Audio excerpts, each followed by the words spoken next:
हम लोग जो है आज नया टॉपिक जो है डिस्कस करने जा रहे हैं और टॉपिक का नाम है अपना क्वांटम नंबर्स। तो ये क्वांटम नंबर्स क्या होती है, इसका यूज़ क्या है, ठीक है। तो मैं आपको एक जैसे एटम होता है, एटम के सेंटर में न्यूक्लियस होता है और न्यूक्लियस के पास में क्या होते हैं, शेल होते हैं, जिसके अंदर क्या होता है, इलेक्ट्रॉन घूमता है। न्यूक्लियस के चारों क्या करता है, इलेक्ट्रॉन रिवॉल्व करता है, ठीक है। जैसे अगर मैं सोडियम की बात करता हूं तो इसमें टोटल 11 इलेक्ट्रॉन्स होते हैं, ठीक है। और 11 इलेक्ट्रॉन्स का डिस्ट्रीब्यूशन 281 के रूप में होता है, ठीक। तो यहां पर इलेक्ट्रॉन इतने हैं, 11 इलेक्ट्रॉन हैं। उन 11 इलेक्ट्रॉन की आइडेंटिफिकेशन क्या है, कहाँ पर इलेक्ट्रॉन होगा, इलेक्ट्रॉन के पाए जाने की पॉसिबिलिटी क्या होगी, उस इलेक्ट्रॉन की एनर्जी कितनी होगी, इलेक्ट्रॉन के बारे में कोई सी भी इंफॉर्मेशन चाहिए तो हमें कैसे मिलेगी। मैं आपको एग्जांपल देना चाहूँगा। जनरल सी बात है, एक मोबाइल नंबर होता है। मोबाइल नंबर से क्लिक करते हैं अपन लोग, उसमें कुछ नंबर्स होते हैं, दबाते हैं अपन, फ़ोन लग जाता है। वो नंबर पर्टिकुलर मोबाइल का आइडेंटिफिकेशन होता है, ठीक है। गाड़ी का भी नंबर होता है, गाड़ी का इंजन होता है, इंजन का नंबर होता है, ऐसा। That is the identification of that part, that can say object. Similarly atom के अंदर बहुत सारे इलेक्ट्रॉन होते हैं, तो उस एटम के अंदर इलेक्ट्रॉन के जो है पोजीशन कि इलेक्ट्रॉन कहाँ पर होगा, इलेक्ट्रॉन की एनर्जी, इलेक्ट्रॉन की एनर्जी कितनी होगी, इलेक्ट्रॉन का ओरिएंटेशन, यू नो ओरिएंटेशन मतलब किस डायरेक्शन में होगा, उसका लोकेशन क्या होगा। जैसे मान लो कि हमें गन से कोई सा निशाना लगाना है तो एंगल होगा सेट करना पड़ेगा, that is orientation of that part, that object you can से, ठीक है ना। तो जैसे काइट पतंग उड़ रही है तो उसका देखो एंगल बदलता है, उसका लोकेशन बदलता है। सिमिलरली कि इलेक्ट्रॉन किस डायरेक्शन में है, उसका ओरिएंटेशन क्या है ना। तो यहाँ पर इलेक्ट्रॉन की जो पोजीशन, इलेक्ट्रॉन की एनर्जी, इलेक्ट्रॉन के ओरिएंटेशन के लिए हम लोग जो है you can say the any information we want to get about the electron. हमें इलेक्ट्रॉन के बारे में कोई सी भी इंफॉर्मेशन अगर चाहिए तो हम लोग जो है क्वांटम नंबर्स का यूज करते हैं। These are the numbers for any electron. किसी भी इलेक्ट्रॉन के लिए ये ओनली द नंबर्स, ये केवल नंबर्स होते हैं जो हमें इलेक्ट्रॉन के बारे में इंफॉर्मेशन देते हैं। ये टोटल 4 टाइप के होते हैं। पहला हम लोग डिस्कस करते हैं प्रिंसिपल क्वांटम नंबर, ठीक। इसको जो है keep in mind, quantum numbers पर क्वेश्चन बनता है, टाइम सेविंग भी है, इजी भी है, लेकिन एक से ज़्यादा कंसेप्ट इसमें छुपे होते हैं। इसलिए क्या होता है, थोड़ा सा हमें ध्यान से पढ़ना होगा, ठीक है। तो देखिए प्रिंसिपल क्वांटम नंबर्स पहले पढ़ते हैं अपन लोग, ठीक है। यह क्वांटम नंबर जो है इसे हम लोग जो है एन, स्मॉल एन से डिनोट करते हैं, और यह क्वांटम नंबर जो है शेल नंबर शो करता है। जैसे एन की वैल्यू 1 हो that is first shell, n की वैल्यू 2 हो तो सेकंड शेल, एन की वैल्यू 3 हो तो थर्ड शेल, एन की वैल्यू 4 हो तो फोर्थ शेल। जैसे अपना जो न्यूक्लियस होता है, न्यूक्लियस के आसपास क्या होते हैं, शेल होते हैं। न्यूक्लियस है, न्यूक्लियस के आसपास शेल होते हैं। इन्हें हम लोग n = 1 first shell, n = 2 second shell, n = 3 third shell. That means कि अगर किसी इलेक्ट्रॉन के लिए n की वैल्यू 3 है तो थर्ड शेल में होगा, अगर किसी इलेक्ट्रॉन के लिए n की वैल्यू 2 है तो सेकंड शेल में है, दैट इज शेल नंबर। जैसे जैसे n की वैल्यू बढ़ती जाती है शेल का साइज बढ़ता जाता है, that is it shows size. It is important point, keep in mind. ये एग्जाम पूछा गया है कि कौन सी क्वांटम नंबर साइज को शो करती है, that is principal quantum number, जिसे हम लोग स्मॉल एन से डिनोट करते हैं, ठीक है। It shows the distance of electron from the nucleus. Electron की न्यूक्लियस से डिस्टेंस को जो है ये क्वांटम नंबर शो करती है, ठीक है। और इसकी वैल्यू 1 2 3 4 वगैरह होता है, ठीक है बेटा। चलिए तो हम लोग थोड़ा सा आगे चलते हैं। पहली क्वांटम नंबर के बाद में सेकंड आता है azimuthal.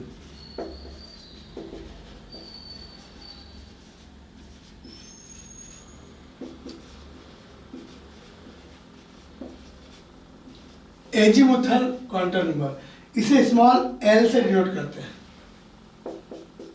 Denoted by small L. ठीक है, यह जो क्वांटम नंबर होती है यह शेल के part that is known as subshell, subshell को डिनोट करती है। It shows subshell. सबशेल कैसे, जैसे कोई स्कूल है, स्कूल मान लो 1 2 3 4 5 6 ऐसे क्लासेस होती है। 6 क्लास है, लेकिन 6 क्लास के सेक्शन है, A section, B section, C section. Class कौन सी है? 6, लेकिन सेक्शन कितने हैं? 3, A B C, that is part of 6th class. Similarly shell के भी हिस्से होते हैं, पार्ट होते हैं, उन्हें हम लोग एल से डिनोट करते हैं।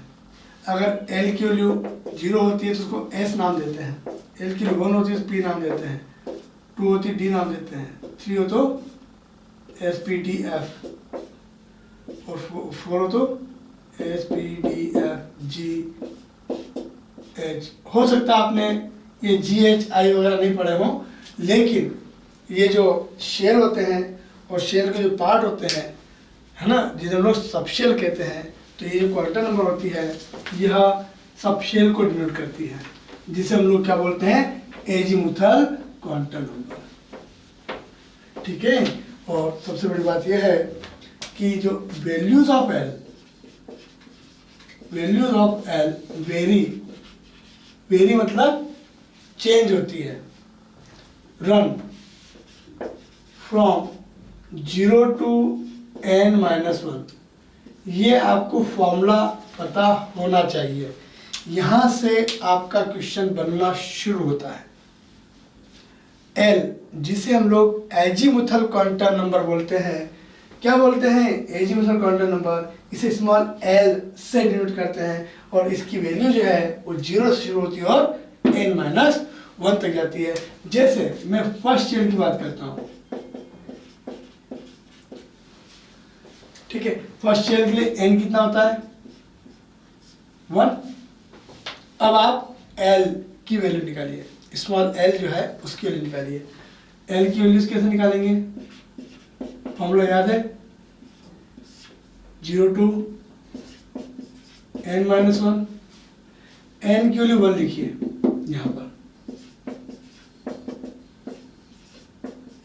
1 में से 1 क्या 0, तो 0 to 0 मतलब एल की वैल्यू तो 0 हो गई ना, तो एल के कितनी वैल्यूज आई है? क्या 0 कोई वैल्यू होती है? बोला बिल्कुल। 3 में से 3 गए कितने बचे? 0, तो आंसर 0 आया कि नहीं आया? 0 वैल्यू होती है ना, दैट इज। तो यहाँ पर एल की कितनी वैल्यूज आई है? सिंगल 1, जो कि 0 है। एल की वैल्यू 0 मतलब एस सबशेल होता है फर्स्ट शेल के अंदर।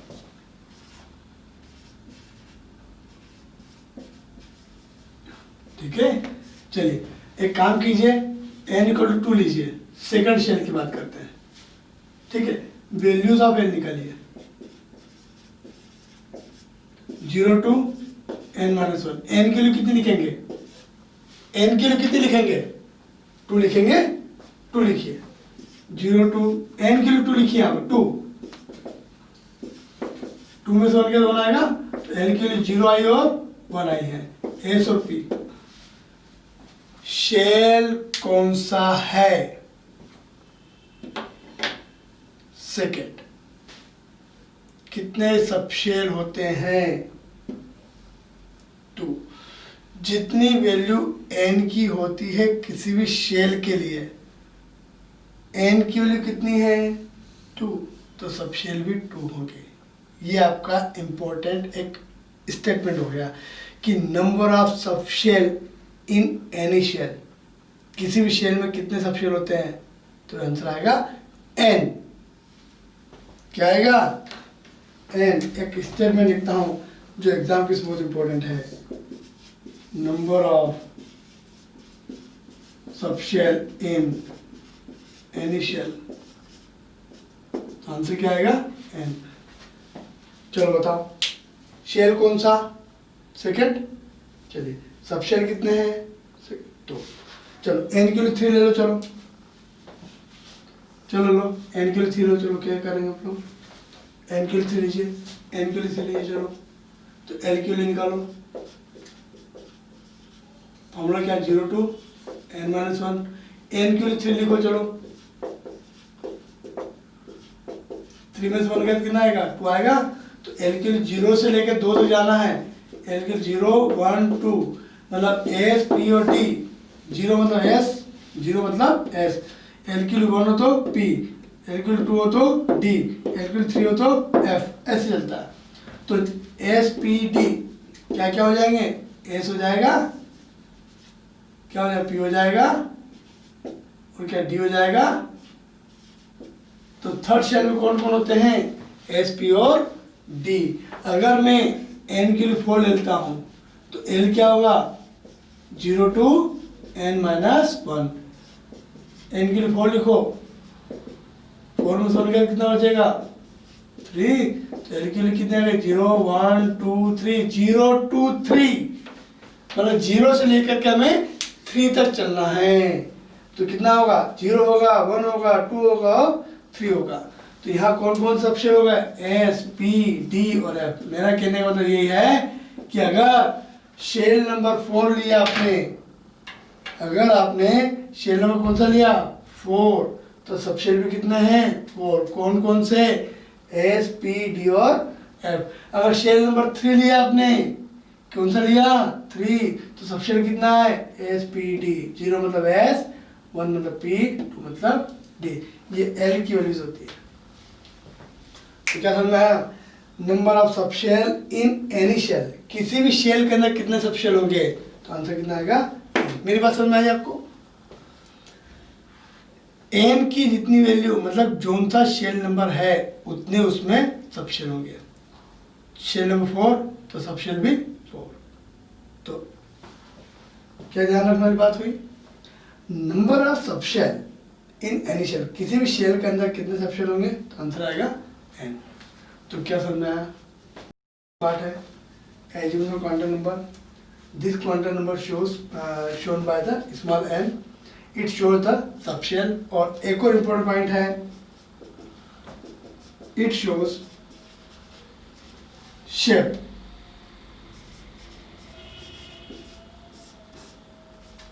शेप शेप कैसे? एस स्फेरिकल होता है, पी डंबल होता है, डी डबल डंबल होता है। तो एल की वैल्यूज वेरी होने पर यहाँ पर शेप भी क्या होती है? चेंज होती है। तो यहाँ पर ये क्वेश्चन जो है बहुत इंपॉर्टेंट है, कई बार एग्जाम पूछा गया है कि which quantum number shows the shape? तो आंसर आएगा L, that is azimuthal quantum number. ठीक है, तो अपनों ने क्या पढ़ा? सेकंड क्वांटम नंबर जो एजीमुथल क्वांटम नंबर है, इसे हम लोग एल से डिनोट करते हैं, और इसका फॉर्मूला जो होता है वो 0 से n-1 तक होता है, 0 to n-1। ठीक है, और आप किसी भी शेल के लिए सबशेल निकाल सकते हो। फॉर्मूला ये रहेगा 0 to n-1। ठीक है, तो ये अपना सेकंड क्वांटम नंबर हुआ। ठीक है, चलिए देखिए यहाँ पर एक इम्पोर्टेंट पॉइंट जो एग्जाम के वजह से इम्पोर्टेंट है और जिससे हम लोग क्वेश्चन बनाते हैं, है ना, क्वेश्चन अपना बन जाता है, आंसर निकल आता है।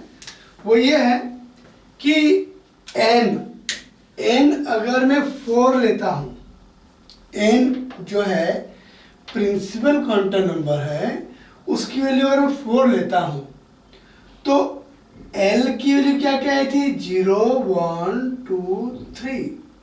0 आई थी, 1 आई थी, 2 आई थी और 3 आई थी, नॉट 4। दैट मीन्स l की वैल्यू 4 से कम होगी, 0 होगी, 4 से कम तक होगी, लेकिन 4 नहीं होगी।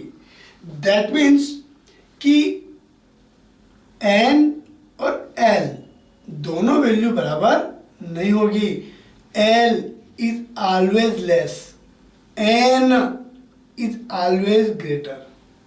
कीप इन माइंड, पिताजी होते हैं और बेटा होता है, पिताजी और बेटे की बराबरी नहीं हो सकती। कहते हैं बेटा अगर कान के बराबर हो जाए तो उसे दोस्त की तरह बिहेव करना चाहिए। वो एक अलग बात है, लेकिन पद तो पिता का बड़ा ही होता है हमेशा। तो ऐसे ही यहाँ होता है एन और एल। कीप इन माइंड, ये आपका एक क्वेश्चन बन गया। मतलब एन और एल बराबर नहीं होंगे, मतलब एन क्या होगा, हमेशा ज़्यादा होगा। ऐसा है तो आपका वो जो स्टेटमेंट है वो सही है, अदरवाइज वहाँ कुछ न कुछ गलती है। आप भी समझ लीजिए, एन अगर पिता है तो एल पुत्र है, सन है। ठीक है, तो मैं यहाँ पे स्टेटमेंट लिखता हूँ, n is always greater than l. N और एल में ये रिलेशन हमेशा होगा not equal, not less. N n n बड़ा होगा, एल छोटा होगा, दोनों बराबर नहीं हो सकते हैं। एल का मान बड़ा नहीं हो सकता, तो भी क्या हो सकता है, एन हमेशा बड़ा होगा, एल हमेशा छोटा होगा। देखते हुए क्वेश्चन जो है आप बना दीजिएगा। ठीक है, यहाँ पर हम लोग जो है थर्ड क्वांटम नंबर में चलते हैं। थर्ड क्वांटम नंबर, उसका नाम है मैग्नेटिक क्वांटम नंबर। ठीक है, चलिए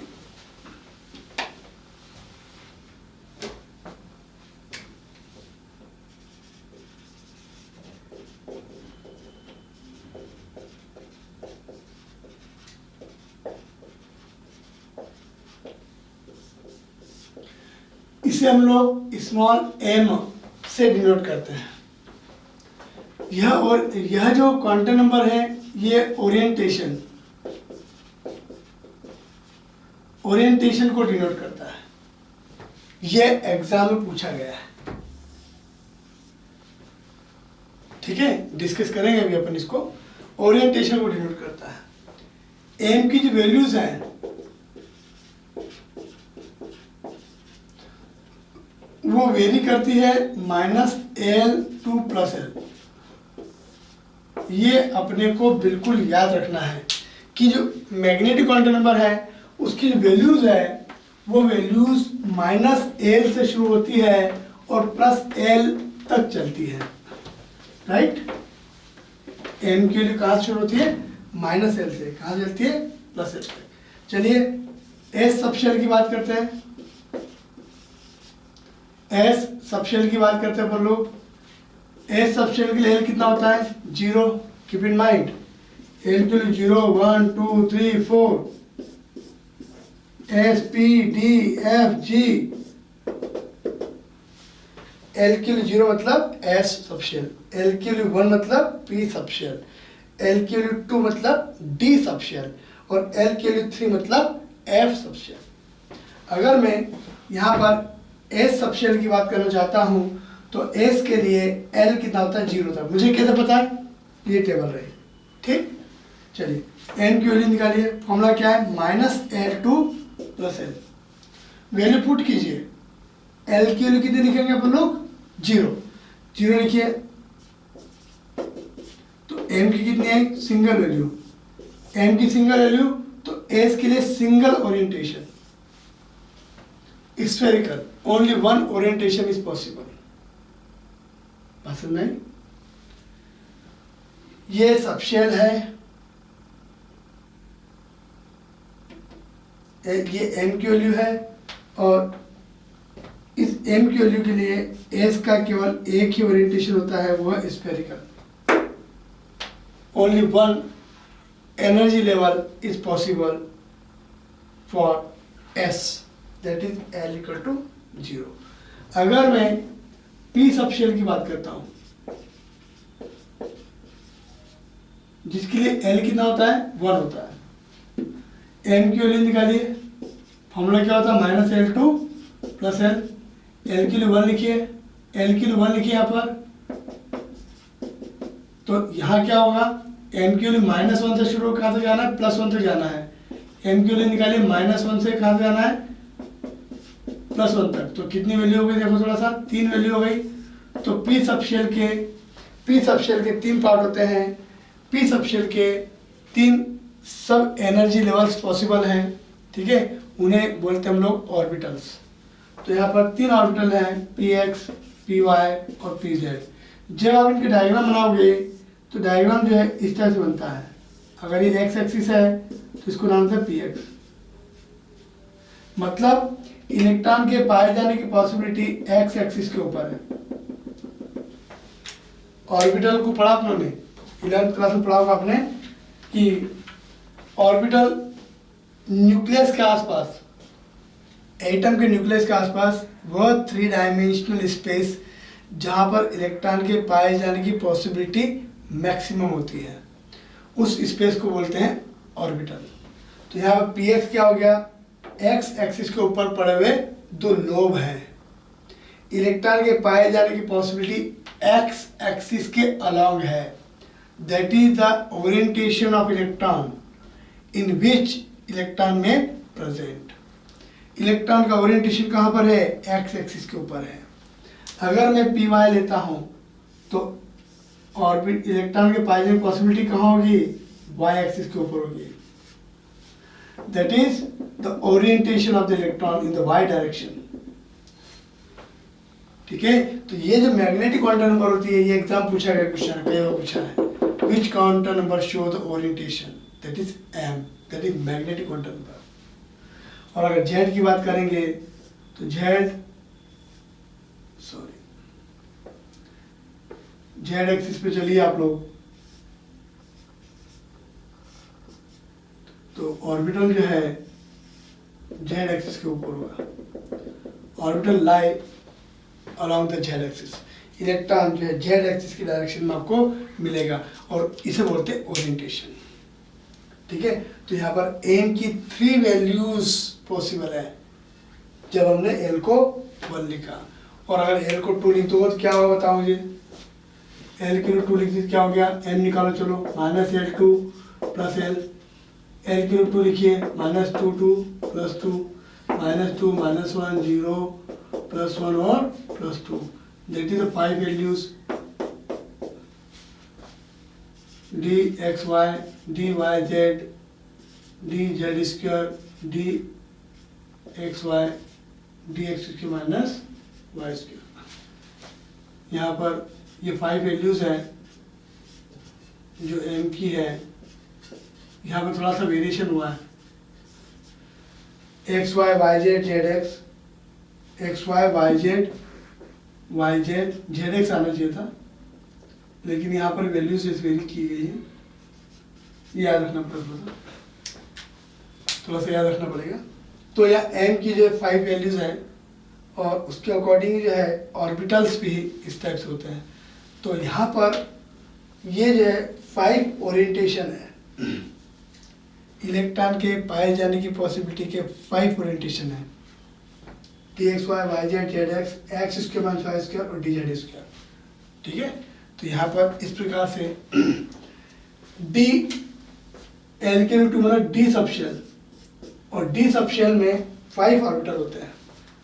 तो यहाँ शेल, शेल के अंदर सबशेल और सबशेल के अंदर ऑर्बिटल। अगर मैं आपसे कह दूं कि भाई, मैं कह दूं कि भाई एक काम कीजिए, आप जो है L की वैल्यू 3 लीजिए, दैट इज F सबशेल। ठीक है, L की वैल्यू 0 मतलब S, L की वैल्यू 1 मतलब P, L की वैल्यू 2 मतलब D सबशेल और L की वैल्यू 3 मतलब F सबशेल। तो M की वैल्यू कैसे निकलेगी, -L2 प्लस L, L की वैल्यू 3 लिखिए, L की वैल्यू 3 लिखिए आप लोग, -3 2 प्लस 3, तो -3 से +3 तक जाना है, -3 -2 -1 0 +1 +2 और +3, that is 7 values, 1 2 3 4 5 6 7 values, 7 orbitals are possible for the F subshell.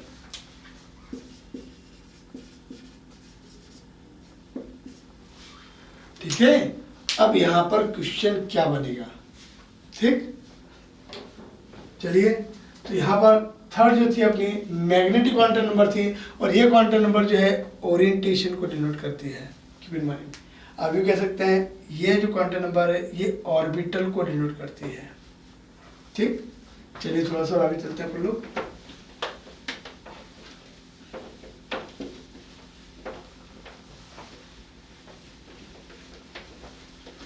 Fourth quantum number आती है अपनी नेक्स्ट वन, उसे बोलते हैं अपन लोग spin quantum number.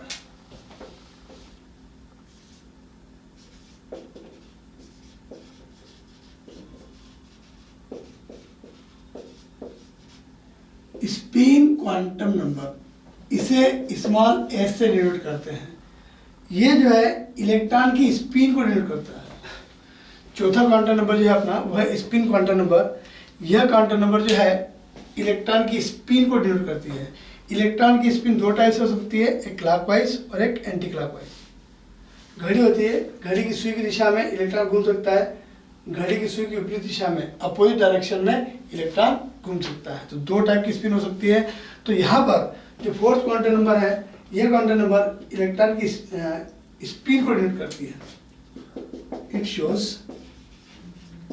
Spin off electron, ठीक है। अगर इलेक्ट्रॉन की स्पिन क्लॉकवाइज है,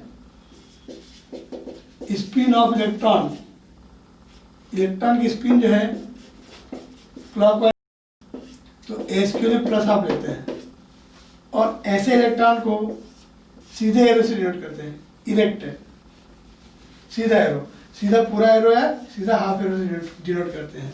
और अगर इलेक्ट्रॉन की स्पिन एंटी क्लॉकवाइज हुई, एंटी क्लॉकवाइज का मतलब क्या होता है, घड़ी की सुई की विपरीत दिशा में अपोजिट डायरेक्शन में spin off electron is in anti clockwise.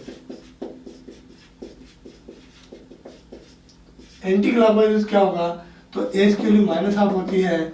ऐसे इलेक्ट्रॉन को उल्टे इन्वर्टेड एरो से डिनोट करते हैं या इन्वर्टेड हाफ एरो से डिनोट करते हैं, that is spin quantum number. ध्यान रखिएगा एस की वैल्यू प्लस हाफ और माइनस हाफ ही होती है, जीरो वगैरह नहीं होती है। कंफ्यूज करने के लिए जीरो देते हैं, नहीं वो जीरो नहीं होता। एस की केवल दो वैल्यू है, प्लस हाफ और माइनस हाफ, ठीक है। और यहाँ पर प्लस हाफ वाले को सीधे एरो से डिनोट करते हैं, माइनस हाफ वाले को इन्वर्टेड उल्टे एरो से डिनोट करते हैं, that is spin quantum number, ठीक है।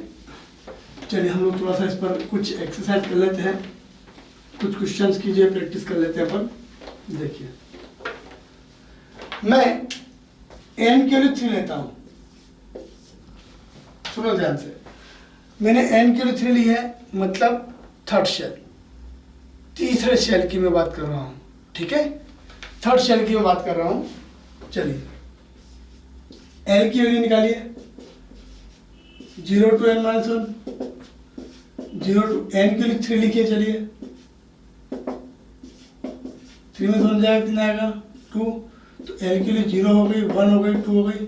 0 से लेकर के 2 तक, 0 to 2 का मतलब क्या होता है, 0 से शुरू करना हो 2 तक जाना है। तो यहाँ पर l की वैल्यू कितनी 3 आई है।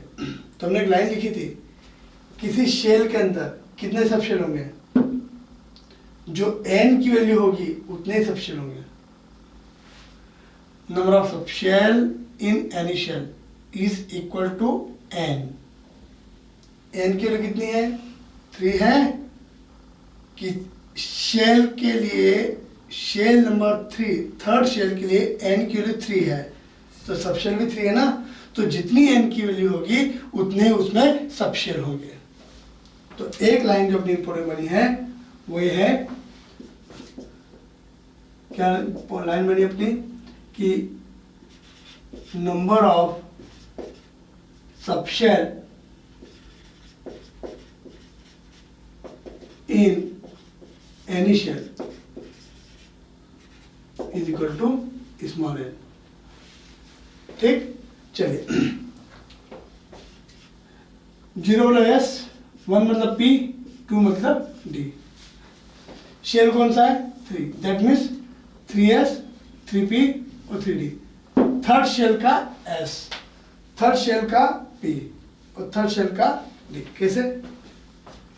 ये न्यूक्लियस, ये first shell 1S, second shell 2S, 2P, third shell 3N, third shell 3S, 3P और 3D, fourth shell 4S, 4P, 4D, 4S। ये आपके शेल है, ये आपके सब शेल है। एस के अंदर कितना पार्ट होता है? अकेला। पी में कितने पार्ट होते हैं? 3। और डी में कितना होता है? 5। शेल कौन सा है? 3। ये क्या है? ऑर्बिटल्स। क्या आपको गिनती आती है? बोला बिल्कुल। गिनो कितने हैं? ये 1 2 3 4, 4 हो गए, 5 6 7 8 9। थर्ड शेल में, शेल नंबर 3 में ऑर्बिटल 9 है। गिन लो। क्या ये 3 का स्क्वायर होता है? बोला यस। चलो चौथे शेल में देखो, एस में 1 होता है, एक ही होता है ना इसमें। पी में 3 होते हैं, डी में 5 होते हैं और एफ में कितने होते हैं? 7। तो टोटल गिन के बताओ। 1 और 3 4, 4 और 5 9, 9 और 7 16। 16 मतलब 4 का स्क्वायर होता है क्या? That is number of orbitals in any shell. N square होता है। थर्ड शेल 3 का स्क्वायर करो, कितना आएगा? 9। That is number of orbital in any shell. मैं शेल की बात कर रहा हूं, मैं सब शेल की बात नहीं कर रहा हूं। किसी भी शेल में कितने ऑर्बिटल होंगे? तो n square. Number of orbitals, number of orbitals in any shell, it is equal to n square. क्या आपको मेरी बात समझ में आ रही? चौथा शेल था, फोर्थ शेल था, ऑर्बिटल 16 थे। कैसे? 7 और 5 12 और 3 15 और 1 16। तो कहने का मतलब यह है कि किसी भी शेल में अगर ऑर्बिटल पूछे तो एन स्क्वायर होते हैं। Third shell orbital 9, fourth shell orbital 16। चलो सेकंड में देख लो। सेकंड में एस में कितना होता है? एक ऑर्बिटल होता है और पी में कितना होते हैं? 3 होते हैं। टोटल कितना हो गए? 3 1 4 हो गए। तो सेकंड में क्या होगा? 2 का स्क्वायर लो। सेकंड में 2 का स्क्वायर लो। 2 का स्क्वायर कितना होता है? 4। तो 4 हो जाएंगे। चलो एन के लिए 1, फर्स्ट शेल 1 का स्क्वायर करो तो खाली एक ही ऑर्बिटल होता है। एस में एक ही तो होता है, ठीक है। तो number of orbitals in any shell is equal to n square. अच्छा, एक ऑर्बिटल में 2 इलेक्ट्रॉन आते हैं, क्लॉकवाइज एंटी क्लॉकवाइज। ऑर्बिटल कितना है? 1, लेकिन इलेक्ट्रॉन कितना आ रहे हैं? 2, जस्ट डबल। पी के अंदर टोटल 6 इलेक्ट्रॉन आ सकते हैं। ऑर्बिटल कितने? 3, इलेक्ट्रॉन कितने? 6। डी में कितना आ सकते हैं? 10 इलेक्ट्रॉन आ सकते हैं। तो जितने ऑर्बिटल होते हैं उसके डबल इलेक्ट्रॉन होते हैं। मैं कहता हूं थर्ड शेल में इलेक्ट्रॉन गिन के बताओ। 2 और 6 8 और 10 18। That is equal to twice n square. N square का डबल, एन स्क्वायर का डबल, ठीक है। तो यहां पर number of electrons in any shell. अब मैं केवल शेल की बात कर रहा हूं, सब शेल की बात नहीं कर रहा हूं। तो यहां पर कितना होता है? 12 स्क्वायर। कीप इन माइंड, किसी भी शेल के अंदर नंबर ऑफ इलेक्ट्रॉन्स जो है वो 12 स्क्वायर होता है। कैसे? शेल नंबर कौन सा है? 3, इलेक्ट्रॉन कितने? 18। 9 का डबल, 9 क्या था?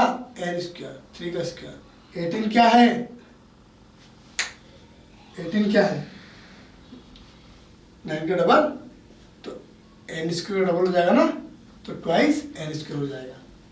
ठीक है, तो number of electrons in any shell it is equal to twice n square. Shell को हम यहाँ पे ब्लॉक करते हैं।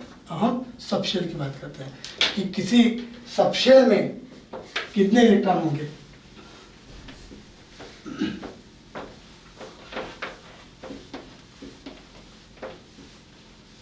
देखो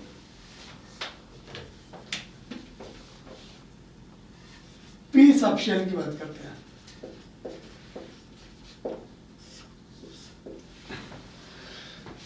पी सब शेल की बात करते हैं। सब शेल कौन सा है? बोला पी। सब शेल कौन सा है? बोला पी। ऑर्बिटल कितने होते हैं? बोला 3। पी में ऑर्बिटल कितने होते हैं? 3 होते हैं। 1 2 3 होते हैं। निकालोगे कैसे? पी के लिए एल के लिए कितनी होती है? 1 होती है। बता था ना, एल के लिए 0 1 2 3 4 S P D F G. बात समझ आई? तो यहाँ पे पी के लिए एल कितना होता है? 1। तो यहाँ पर किसी भी सबशेल में अगर ऑर्बिटल पूछ ले तो ट्वाइस एल प्लस 1 होते हैं। एल के लिए 1 लिखो यहाँ पर। एल के लिए 1 लिखो यहाँ पर। पी के लिए एल के लिए 1 लिखो। 1 लिखिए उन्होंने। 2 1 जा 2। 2 प्लस 1 कितना हुआ? 3। That is. अगर मैं डी सबशेल की बात करता हूँ तो एल कितना होगा? 2। क्यों? डी सबशेल के लिए एल कितना होता है? 2 तो होता है। ठीक है, चलो फॉर्मूला क्या था? 12 प्लस 1। ये क्या फॉर्मूला है? किसी भी सबशेल में ऑर्बिटल निकालने का। एल के लिए 2 लिखो। एल के लिए 2 लिखिए। डी के लिए 2 2 जा 4। 4 प्लस 1 कितना? 5। क्या डी में 5 ऑर्बिटल होते हैं? बोला यस। तो किसी भी सबशेल में कितने ऑर्बिटल होंगे? तो 12 प्लस 1। ये हम लोग ध्यान रखिएगा। अब हम लोग शेल की बात नहीं कर रहे हैं, अब हम लोग सबशेल की बात कर रहे हैं। किसी भी सबशेल में कितने ऑर्बिटल होंगे? तो twice L plus 1। Number of orbitals in any subshell कितना आएगा? 12 प्लस 1। किसी भी सबशेल में कितने ऑर्बिटल्स होंगे? तो मैंने बोला सबशेल में ऑर्बिटल्स ट्वाइस एल प्लस 1 और एक ऑर्बिटल में 2 इलेक्ट्रॉन होते हैं। अगर वही बात मैं अलग तरीके से पूछ लूं कि सबशेल में इलेक्ट्रॉन कितने होंगे? सबशेल में ऑर्बिटल है 12 प्लस 1। एक ऑर्बिटल में 2 इलेक्ट्रॉन रहते हैं। ठीक है, 5 ऑर्बिटल में 10 इलेक्ट्रॉन रहते हैं। तो अगर मैंने सबशेल में ऑर्बिटल पता है तो इलेक्ट्रॉन क्या होंगे? इन ऑर्बिटल के डबल होंगे। तो यहां पर बनेगा एको पॉइंट अपना number of electron in any subshell, इसका डबल ट्वाइस डबल 12 प्लस 1 का। डबल किसका? 12 प्लस 1 का। ये ऑप्शन भी सही है। और एग्जाम में इसमें 2 का इंटू अंदर करोगे ना 4l प्लस 2 आएगा। ये ऑप्शन भी सही है। दोनों का मतलब एक ही है। और एग्जाम में हमें पढ़े हुए के ऊपर विश्वास करना है। ऐसा नहीं कि यार ये ऑप्शन तो क्या है कि यार मिला जुला सा लग रहा है, ऐसा पढ़ा है, ये हो सकता है, वो गलत है। वो कंफ्यूजन वाला काम, वो क्या करेगा? काम बिगाड़ देगा। तो जो पढ़ा है उसको आप करेक्ट कीजिए। तो number of electron in any subshell twice 12 plus 1। Twice 12 plus 1।